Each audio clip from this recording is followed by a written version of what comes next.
विनंती आहे अध्यक्षीय समारोप होईपर्यंत आपण थोडं शांततेत सहकार्य करावं।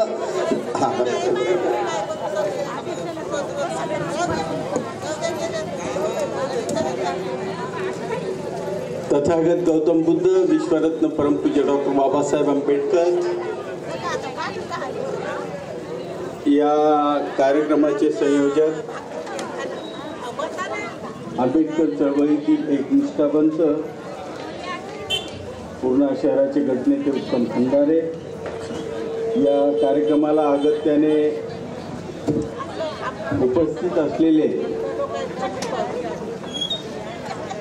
माझ्या पॅन्थर मित्राचे सुपुत्र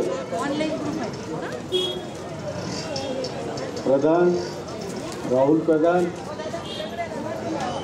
आणि माझ्या दुसऱ्या पॅन्थर मित्राचे स्वतिशेष असलेल्या पॅन्थर मित्राचे विजय वाकोडे यांचे सुपुत्र आशिष वाकोडे, या विचारमंचावर उपस्थित असलेले शहीद जनार्दन नेवाडे यांचे सुपुत्र इंजिनियर मवाडे साहेब, या कार्यक्रमाला अगत्याने उपस्थित असलेले पूर्णा शहरातील बाबासाहेबांच्या विचारावर चळवळीवर प्रेम करणारे सर्व,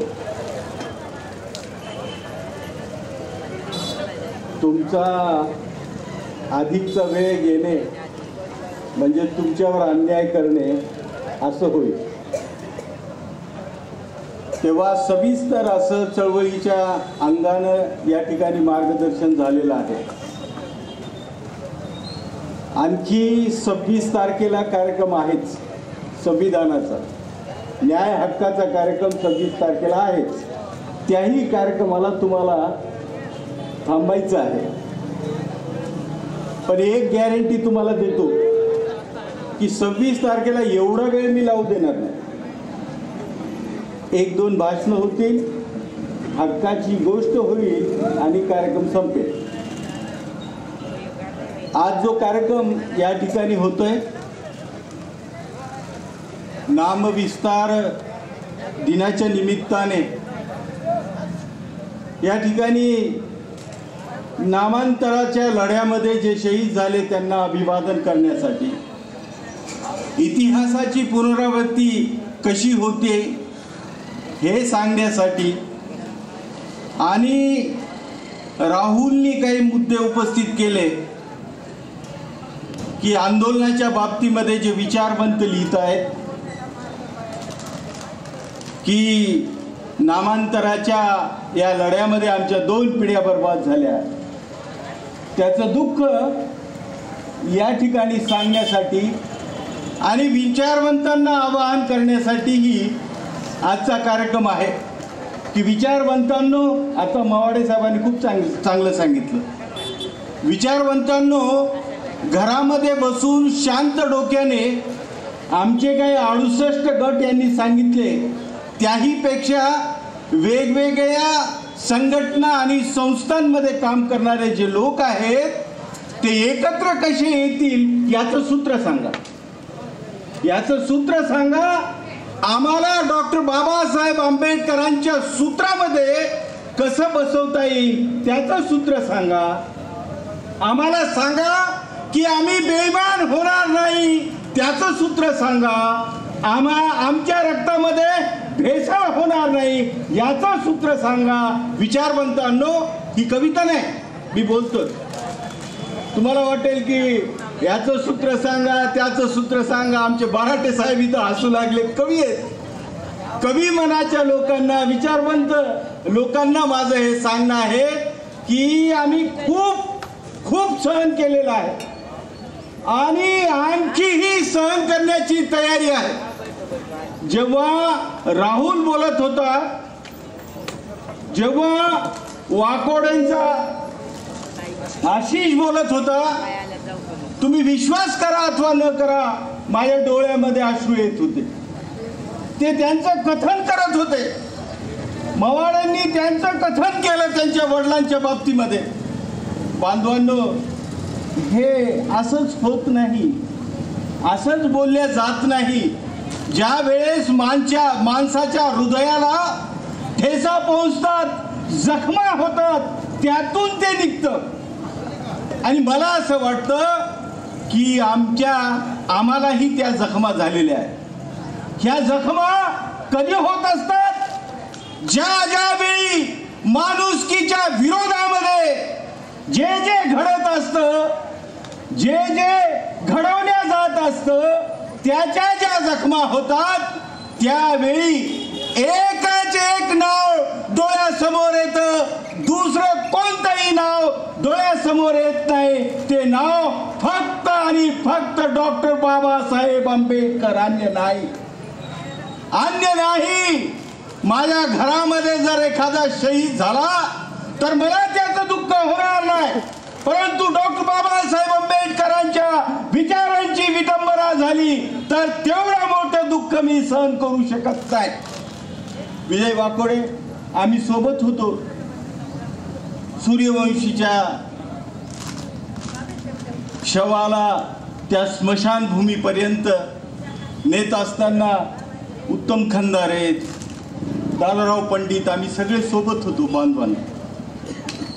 आणि त्या ठिकाणचा अंत्यविधी संपल्यानंतर जेव्हा आम्ही घरी पोहोचलो, घरी येऊन तोंडावर हात फिरून काही खावं अशा प्रकारची इच्छा व्यक्त होत असताना फोन खणखणला आणि ती बातमी ऐकायला मिळाली. विश्वास करा अथवा न करा, मी रात्रभर झोपू शकलो नाही. हिवाळे सरांना माहिती आहे, रात्री 2 वाजता मी एक पोस्ट केली विजय वाकोडेंच्या बाबतीमध्ये.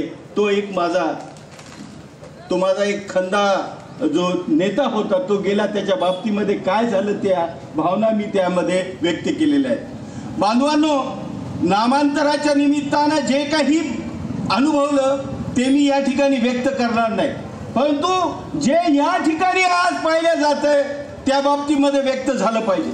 आज मी पाहतो की परभणीची जी घटना आहे त्या घटनेच्या बाबतीमध्ये परभणी जिल्ह्यामध्ये फारसं काही गांभीर्य आहे, इतरांना मला असं वाटत नाही.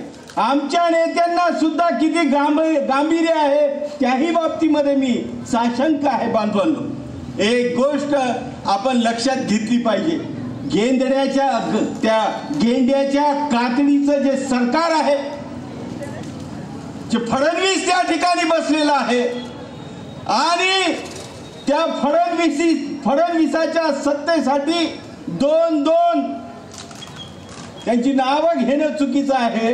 दोन सेनापती त्याची पालखी घेऊन पुढे करतात. या सगळ्यांशी आपला लढा आहे आणि कोण लढणार आहे? हा लढायचा असेल तर मी तुम्हाला सांगतो, तुम्ही भीमा कोरेगावचं नुसतं नाव घेऊन आणि शौर्य बतावून हे चालणार नाही. शौर्य बतावायचं असेल, दाखवायचं असेल तर डॉक्टर बाबासाहेब आंबेडकरांनी दिलेल्या संविधानाच्या मार्गानं पुन्हा एकदा ही लढाई आपल्याला लढावी लागणार आहे. त्याशिवाय मला असं वाटतं की न्याय मिळणार नाही. न्याय असा मिळतच नाही. त्यासाठी खस्ता खाव्या लागतात, त्यासाठी चपला फाटाव्या लागतात.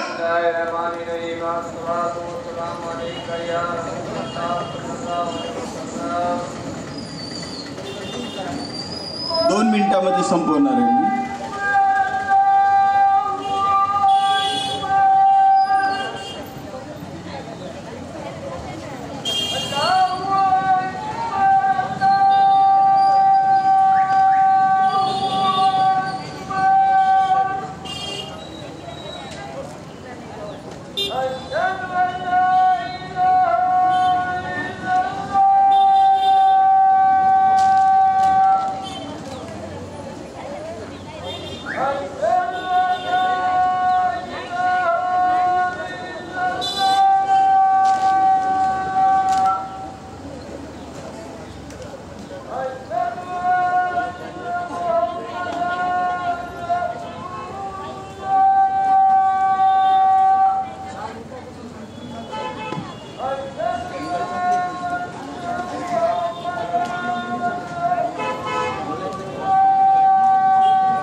सुटाबुटातले जे लोक असतात ते आम्हाला तत्वज्ञान सांगतात. ज्यांच्या बुटाच्या आणि चपलांच्या टाचा ह्या घासलेल्या असतात, पळून पळून लढून लढून ते भीमसैनिक असतात, याची खंत मवाडे साहेबांनी सुद्धा या ठिकाणी व्यक्त केलेली आहे. बांधवांनो, चळवळ पुढे जायची असेल तर त्यासाठी तुम्हाला खस्ता खाव्या लागतील. चळवळ पुढे जायची असेल तर तुम्हाला त्याग करावा लागेल. चळवळ जर पुढे द्यायची असेल तर बाबासाहेब इमाने इतबारे तुमच्या रक्तामध्ये दिसला पाहिजे. नाहीतर आज चळवळीमध्ये मी तुम्हाला सांगण्याची गरज नाही कोण कुठे आहे, कोण कुठं आहे, कोण काय बोलतो, कुणाच्या बॅनर खाली बोलतो हे तुम्हाला मी सांगण्याची गरज नाही. हे त्यांना त्यांचं लखलाभ असो त्याच्याबद्दल काय आम्हाला म्हणायचं नाही. परंतु जे जे डॉक्टर बाबासाहेब आंबेडकरांशी इमान राखून पुढे चालतील, समाज त्यांच्या पाठीशी नक्की असणार आहे आणि तेच समाजाची लढाई पुढे नेणार आहेत. आज आशिष वाकोडे आणि सूर्यवंशी यांच्या आईला आणि भावाला बोलून या ठिकाणी पुणेकरांनी मदत केली. आमच्या उत्तम खंदारेंनी अत्यंत चांगला कार्यक्रम घेतला, त्याच्याबद्दल त्यांचं या ठिकाणी अभिनंदन केलं पाहिजे. 26 तारखेला सुद्धा आपण आशिष वाकोडे यांना बोलवणार आहोत आणि त्यांना आपल्या पूर्णा शहरातून जे काही मदत करता येईल ती आपण करू. पूर्णेला एक चळवळीचं गाव म्हणून पाहिलं जातं.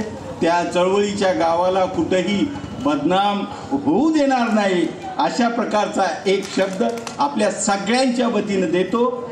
26 तारखेच्या कार्यक्रमाचं या ठिकाणी तुमच्या सगळ्यांना निमंत्रण देतो. 26 तारखेचं पत्रक तुमच्यापर्यंत येईलच. आमचे बोंबलणारे भाऊ त्र्यंबक कांबळे हे 25ला तुमच्यापर्यंत हा सांगावा घेऊन निरोप देऊन येतीलच.